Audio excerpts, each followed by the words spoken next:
मेरा नाम नेहा है। अपने रोज़ की रूटीन की तरह बच्चों को पढ़ा रही थी, तभी मेरे फ़ोन पर कॉल आने लगी। मैं बिजी अंदाज में मोबाइल निकालकर कॉल पिक करने कान में लगा लिया, साथ ही साथ ब्लैक बोर्ड पर लिखती रही। मेरा बहन की कॉल थी। उसने मुझे बताया कि घर में मेरे ससुराल वाले आए हुए थे। उसने मुझे उनके आने का बताया और कहा कि मैं जल्दी घर आ जाऊँ। मैं ठीक है कहकर कॉल करती और जल्दी जल्दी अपना काम निपटा करने लगी। जल्दी करने के बावजूद मुझे हाफ डे लीव लेते हुए आधा घंटा लग गया। सड़क पर पहुंचते हुए मैं जल्दी से रिक्शा पकड़ा और घर का एड्रेस बताकर चलने को कहा और ख़ुद को अपने मंगेतर को कॉल करने लगी। मगर इस बार की तरह इस बार भी मुझे मायूसी हुई। पता नहीं मेरा मंगेतर ऐसा क्यों करता था। वह सच में ही किसी बिजी हो जाता था। यह जानबूझकर मेरी कॉल नहीं उठाता था। इस बात का फैसला मैं आज तक नहीं कर पाई थी। 3-4 बार ट्राई करने के बाद मैंने अपने मोबाइल बंद करके पर्स में डाल दिया। कुछ ही देर के बाद मैं अपने घर पहुंच चुकी थी। मैं बहुत खुशी और ड्राइंग रूम में गई, मगर अगले ही पल मेरी सारी खुशियां हो गई। एक खुशी की जगह मायूसी ने ही ले ली थी। ज़बरदस्ती मुस्कुराते हुए और सलाम करते हुए अंदर गई और फिर एक मुस्कुराहट के साथ अपनी सास के पास बैठ गई। मेरा मंगेतर आज भी नहीं आया था। न जाने उसे तंग करके क्या मिलता था। उसका यह बिना वजह का एटीट्यूड मेरी समझ से बाहर होते जा रहा था। न तो वह कभी कॉल पर बात करता था और ना ही वह कहीं मुझसे मिलने आता था। लड़की होने के बावजूद भी मैं उससे अपनी तरफ से कोई बार बुला चुकी थी, मगर वह था कि उसे तो कोई परवाह ही नहीं थी। एक तरफ उसकी माँ और बहनें रहती थी कि वह मुझसे बहुत मोहब्बत करता है, लेकिन मुझे तो आज तक ऐसी कोई बात नज़र नहीं आई थी कि जिससे मैं जान लेती कि वह मुझसे मोहब्बत करता है।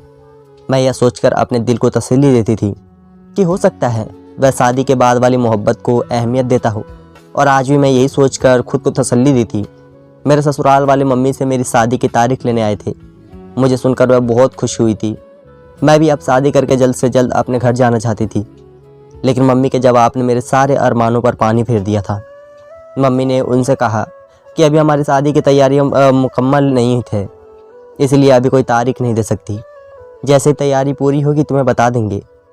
मेरे साथ में जिद की थी, लेकिन मेरे नंद मेरी सास को समझाने लगी कि आंटी ठीक कह रही है, हमें थोड़ा और खबर कर रहना चाहिए। आपको पता है कि तैयारी में वक्त लग जाता है और उसने घर में तो कोई मर्द है ही नहीं। सारी तैयारियां उन्होंने अकेले ही करनी है, तो इसलिए हमें इनका समय देना चाहिए। नंद की बातें सुनकर मुझे अंदाज़ा हो गया था कि वह काफ़ी समझदार है। फिर चाय पीने के बाद वह लोग वापस चले गए।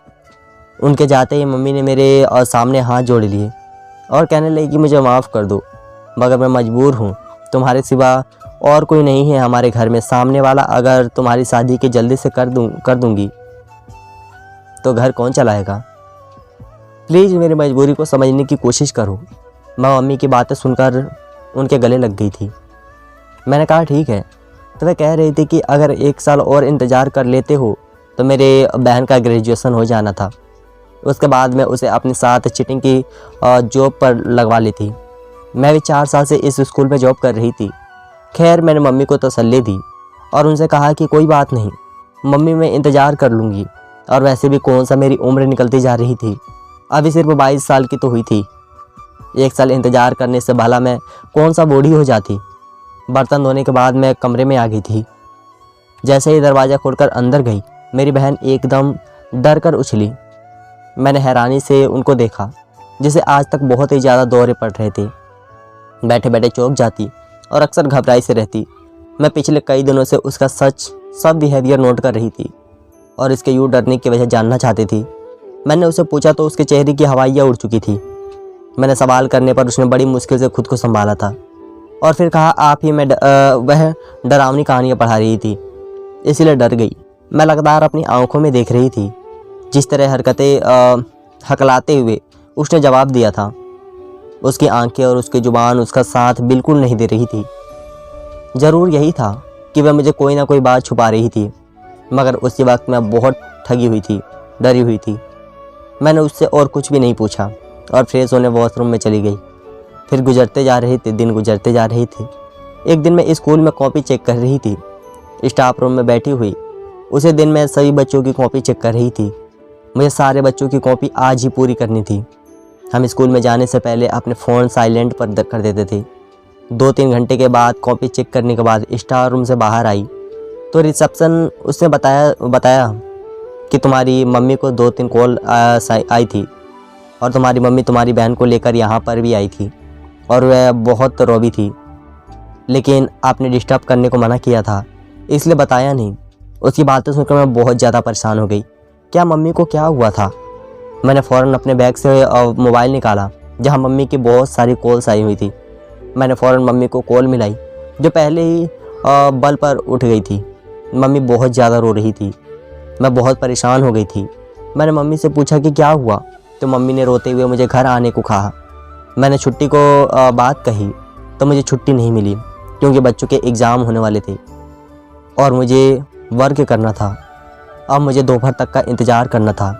इस दौरान मेरा लगातार मम्मी की तरफ लग रहा था। वक्त था कि गुजरने का नाम ही नहीं ले रहा था। जैसे तैसे छुट्टी हुई, मैं बिना देर किए सीधी घर पहुंची जहां पर मेरी बहन के कमरे में उसकी चीखने की आवाज़ आ रही थी। मेरा दिल दहल कर रह गया। मैं फ़ौरन से उसके कमरे में गई। सामने का मंजर देखते ही मेरे पैरों तले ज़मीन निकल गई। मेरे सामने ही मेरी बड़ी बहन की बहुत ज़्यादा मार रही थी।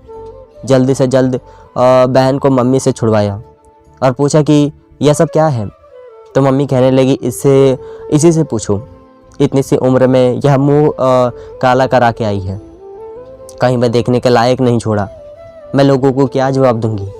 मम्मी की बातें सुनकर जैसे मेरे सर पर आसमान टूट पड़ा।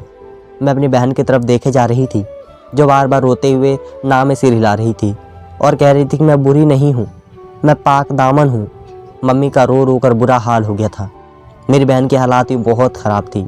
मैं तो हैरत में अपना बहन को देखे जा रही थी। मुझे अपने कानों पर यकीन नहीं आ रहा था कि जो कुछ मैंने सुना वह सच था या फिर मेरे कानों पर धोखा है।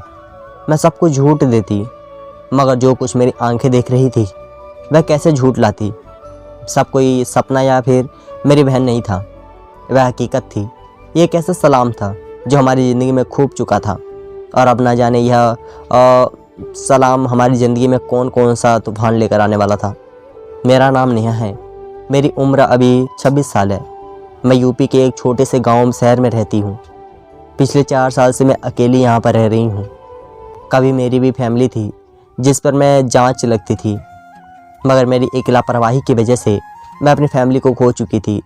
कभी कभी हालात ऐसे सख्त हो जाते हैं जो आपसे बस में नहीं रहते। अगर आप कोई चीज़ सही हो करना चाह रहे हो तो आपसे गलत ही हो जाती है।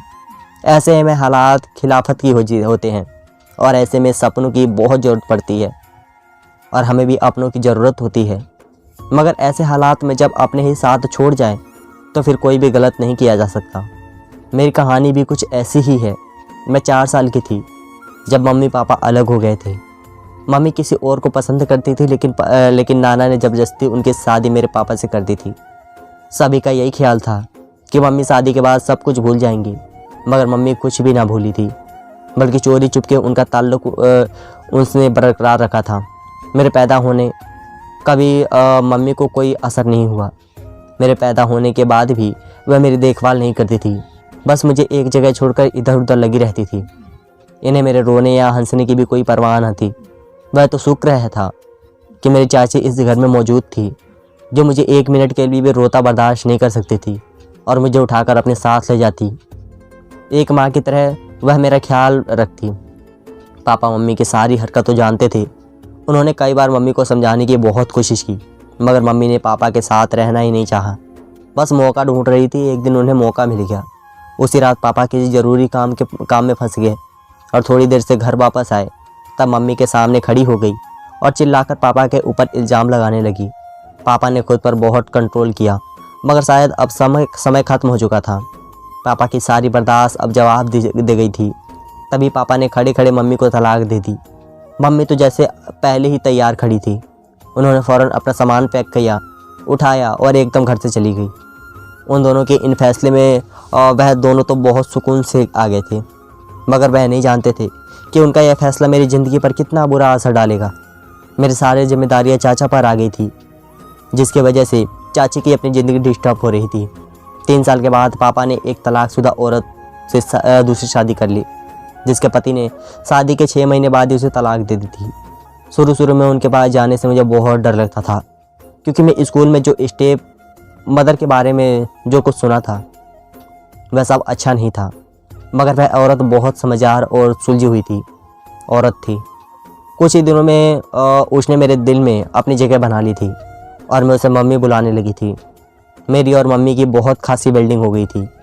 चाचा शहर के बाहर रहते थे। उन्होंने चाचा और बच्चों को भी अपने पास बुला लिया था। अब घर में सिर्फ मैं, मम्मी, पापा रहते थे। अगले साल ही मेरी छोटी बहन हुई थी। उसके आने से पहले हमारी ज़िंदगी पूरी सी हो गई थी। सब कुछ हंसी खुशी गुजर रहा था। एक दिन हमारी ज़िंदगी में तूफ़ान आया जो हमारा सब कुछ बहा के ले गया।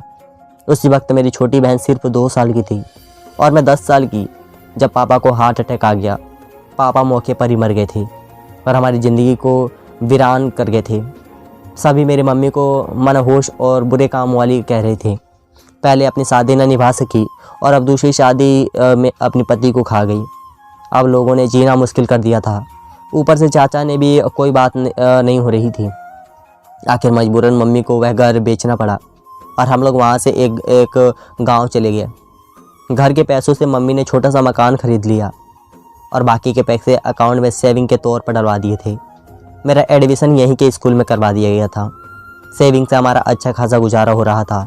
सेविंग के ही घर पैसों से सिर्फ 9 साल ही गुजरे थे।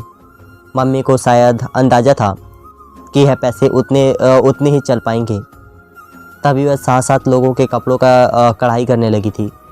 मगर कढ़ाई के पैसों से कहाँ घर चलने वाला था। मैं मम्मी को यह मजबूर देखी तो मुझे बहुत बुरा लगता। मैं इंग्लिश से ग्रेजुएशन की, एक स्कूल में नौकरी की, मैं टीचिंग की जॉब करने लगी। इससे आगे की पढ़ाई में बस के बाहर थी, तो इसलिए मैंने पढ़ाई को छोड़ दिया।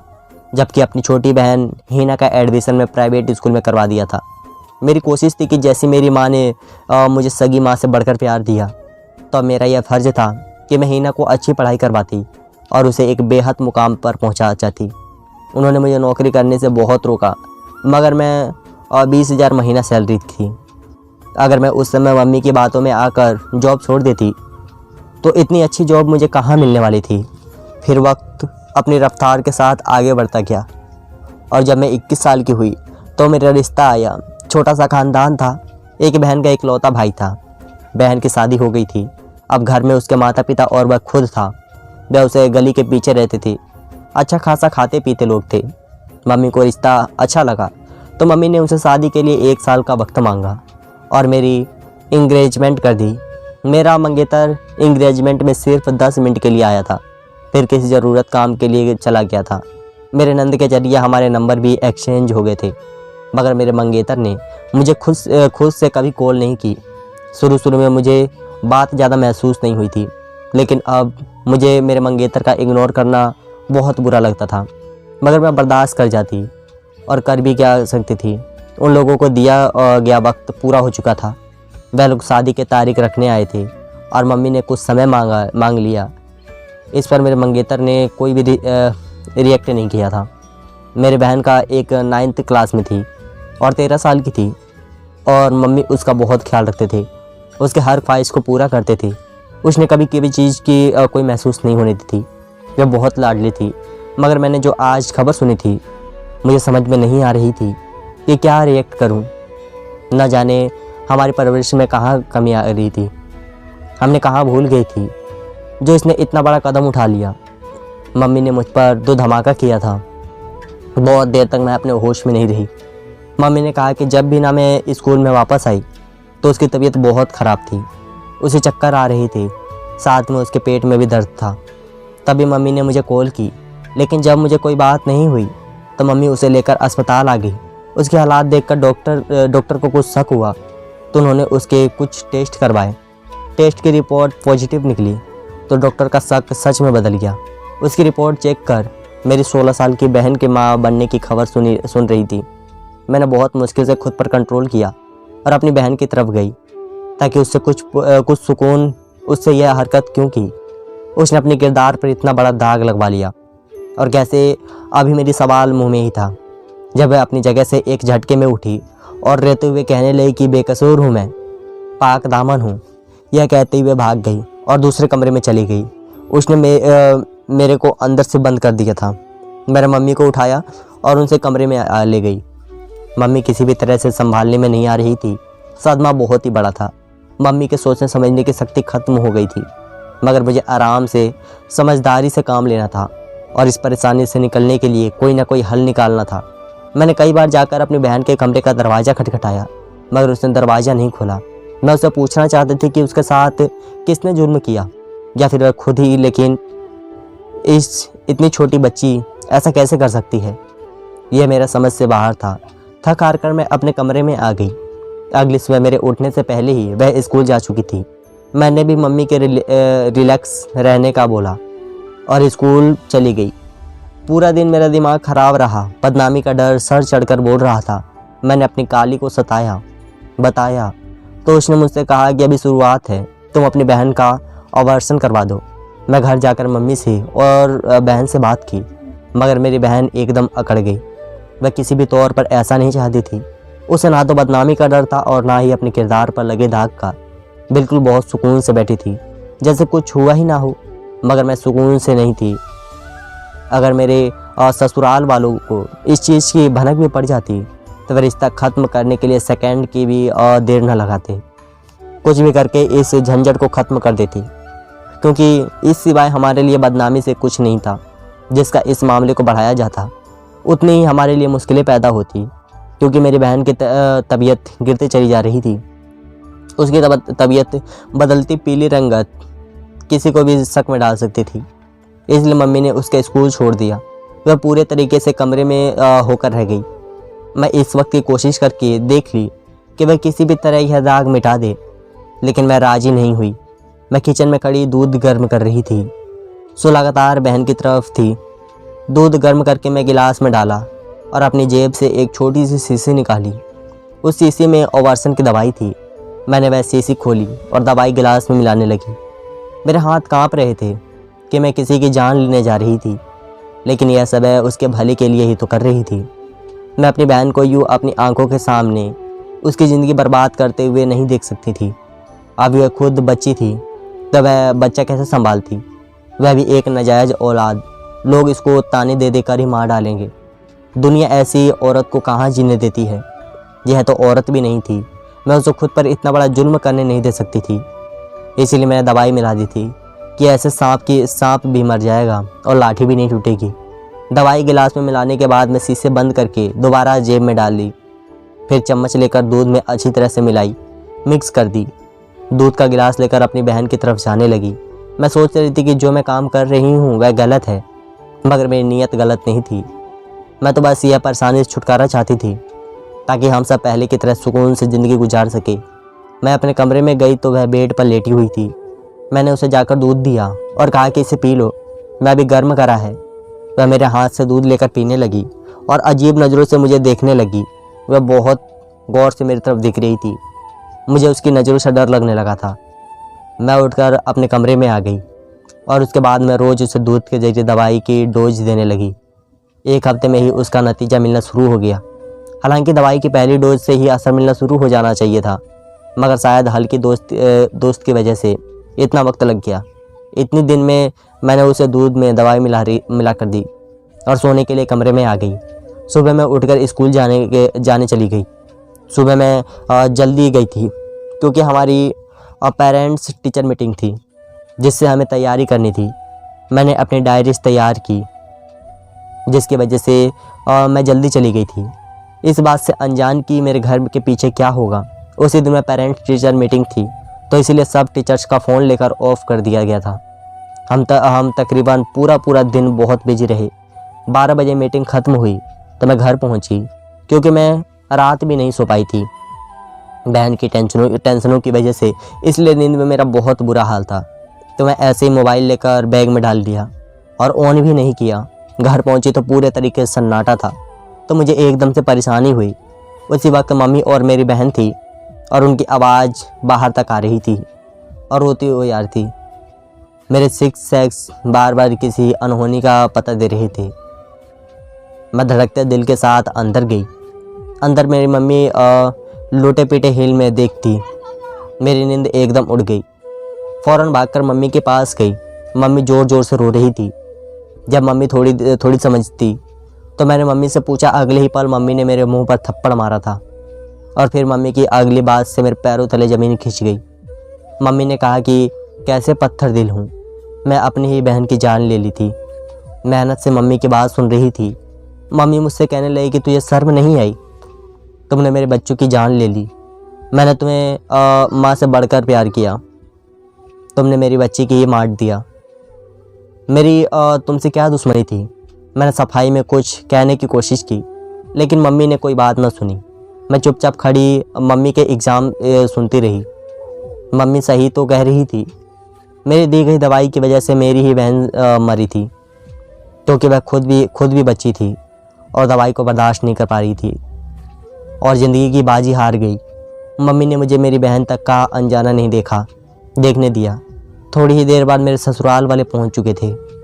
सबको यही बताया था कि छिपकली वाला दूध पीने की वजह से, जहर की वजह से मेरी बहन की मौत हुई। हकीकत में सिर्फ मैं, मेरी बहन की मम्मी ही वाकिफ़ थे। कुछ देर बाद मेरी बहन को दफना दिया गया और मुझे मेरी बहन की आखिरी दीदार से भी मेहरान दूर कर दिया गया था। खैर, ज़िंदगी फिर से अपनी रूटीन पर आ गई। इस बीच मैंने मम्मी को मनाने की पूरी कोशिश की। दिन रात मेरी बहन के सपने में आती थी और मुझे अपनी जान का हिसाब मांगती शुरू करती। शुरू में अपने बहन समझकर भूल गई, मगर अब मुझे सच में ख्वाब आने लगे थे। मैंने फैसला किया थोड़ी दिन के लिए मैं यहाँ से दूर चली जाती हूँ। जगह की चेंजिंग से मम्मी भी अपने आप को थोड़ी सही महसूस करेंगी। मैं अब सपनों की वजह से एक पल भी नहीं सो पाती थी। जग कर मेरी तबीयत ख़राब हो गई थी और हो सकता था कि जगह की चेंजिंग सेहत पर अच्छा असर पड़ता। इसी सिलसिले में मुझे छुट्टियां लेने स्कूल जाना था, इसलिए मैं घर का ताला लगाया। मम्मी कहीं बाहर गई हुई थी तो इसलिए मैंने ताला लगाकर चाबी बराबर वाली आंटी को दे दी कि जब मम्मी आए तो उन्हें इंतज़ार न करना पड़े। जैसे ही मैं स्कूल पहुंची तो प्रिंसिपल ने कहा कि थोड़ी देर के लिए साथ आ जाओ, बच्चे के और सिलसिले में कोई बात करनी है। यह सुनते ही प्रिंसिपल के साथ में उनके रूम में चली गई। फिर वहाँ मुझे अपनी तबीयत थोड़ी ठीक नहीं लगी, तब मैं खुद को दिखाने के लिए अस्पताल चली गई। जब मैं अस्पताल पहुँची तो मैंने देखा कि वहाँ पर बेड पर पड़ी हुई कम उम्र की लड़की और कोई नहीं बल्कि मेरी बहन थी, जो दर्द से कह रही थी। मैंने खुद को गिरने से बचाने के लिए बेड पर सहारा लिया था। मेरी मम्मी डॉक्टर के सामने हाथ जोड़कर मेरी बहन को बचाने के लिए दरख्वास्त कर रही थी। मैं पीछे थी इसलिए वह मुझे नहीं देख सकी। खैर, मम्मी को लेबर रूम में बाहर निकाल कर डॉक्टर ने चेकअप शुरू किया और फ़ौरन ही बहन को ऑपरेशन थिएटर में ले गए। 1 घंटे ऑपरेशन के बाद मेरी बहन से निकलने वाला मेरे हाथों से था वह कोई बच्चा नहीं था, तो बल्कि रसोली का एक गुच्छा था जिसने मेरी बहन का पेट फुला कर बड़ा कर दिया था। डॉक्टर ने कहा कि बच्ची एक बार मेरे पास आई थी, तभी मुझे इस पर रसोली का शक था। मैंने इसे टेस्ट भी किए थे और इसकी रिपोर्ट्स रखकर इमरजेंसी केस में चली गई। वापस आए तो उसकी माँ गलती से इसकी जगह किसी और की रिपोर्ट से ले गई और गलत प्रेगनेंसी की रिपोर्ट थी। उसके बाद यहाँ पर कभी नहीं आई। आज आई है, काश या पहले आ जाती तो इसे आज इतनी तकलीफ़ बर्दाश्त न करनी पड़ती। मैं वह पैकेट पकड़कर सीधा मम्मी के पास गई। मम्मी मुझे देखकर एकदम से चौंक गई। वह तो मुझे घर छोड़कर आई थी, उन्हें मेरे यहाँ आने की उम्मीद नहीं थी। मैंने वह रसोली वाला पैकेट मम्मी के हाथ में दिया और कहा, देख ले अपनी बेटी के हालात, ये सौतेली जैसी आप बच्चा समझकर 9 महीने तक इसे पेट में पालती रही। उन्होंने अपनी बेटी का सारा पेट जख्मी कर दिया था। वह कितनी तकलीफ़ में है, आप जाकर देखिए। मैंने मम्मी से कहा कि उन्होंने ऐसा क्यों किया, मगर मम्मी के पास किसी सवाल का कोई जवाब नहीं था। शायद उन्हें मुझ पर शक था कि मैं उनकी बेटी को मार दूंगी और खुद ही अपनी बेटी को मौत का ड्रामा करके मुझे उनसे दूर कर दिया। और एक मैं थी जो पिछले 3 महीने में इस भोज तले सो नहीं सकती कि मैं अपनी बहन की जान ले ली। मैं खुद के नज़रें मिला नहीं पा रही थी। मैं मम्मी और बहन को वहीं छोड़कर उनको बिना बताए दूसरे शहर आ गई। उनके एक धोखे ने मुझे तोड़ कर रख दिया था। उन्हें मुझ पर भरोसा नहीं था। मैं तो जो भी कर रही थी उसके भले के लिए कर रही थी। वहाँ जाकर मैंने एक स्कूल में अप्लाई किया था। मैंने एक्सपीरियंस की वजह से मुझे जॉब मिल गई थी। और साथ ही एक औरत ने मुझे अपने घर में रहने के लिए ऑफ़र भी किया। अब मम्मी और छोटी बहन को उनके अकाउंट में पैसे भेजती रहती हूँ, लेकिन दोबारा कभी मम्मी की हिम्मत नहीं हुई कि उनके सामने जा सकूँ, क्योंकि मैं ऐसा सोचती हूँ तो मुझे मेरी रातों की बेचैनी याद आती है जो मैंने अपनी बहन की मौत खबर सुनने के बाद की है सही थी। धन्यवाद दोस्तों।